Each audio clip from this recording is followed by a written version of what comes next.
అవును, మనం పక్కా middle class వాళ్ళం. చాదురున్నంత వరకు మాత్రమే కాళ్ళు చాపాలి.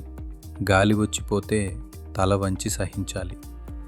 ఎగరలేనివాడు పర్వతాన్ని ఎక్కగలడా? నీళ్లు కూడా జాగ్రత్తగా తాగాలి. బొట్టు బొట్టు చేరితే వాగు అవుతుంది. ఇలాంటివి ఎన్నో సామెతలు మన కోసం మనమే సృష్టించుకున్నాం. మనము ఎప్పుడూ చాదరున్నంత వరకే కాళ్ళు చాపుతాం. మన కాళ్ళ కంటే పొడవైన చాదరు కుట్టించుకోవాలని మనసుకు రాదు. ఎందుకంటే ఒక భయం.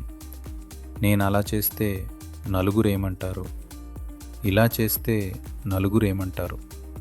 కానీ ఆ నలుగురు ఎవరు? వాళ్ళకేం? వెనక ఒకటి అంటారు, ముందు ఇంకోటి అంటారు. మనం బతుకుంటే తిట్టేస్తారు, చనిపోయాక కూడా చెడే చెప్తారు. అయినా కూడా వాళ్ళు ఏమంటారో అన్న భయం మన హృదయంలో ఎప్పుడూ ఉంటుంది. అవును, మనం పక్కా మిడిల్ క్లాస్ వాళ్ళం.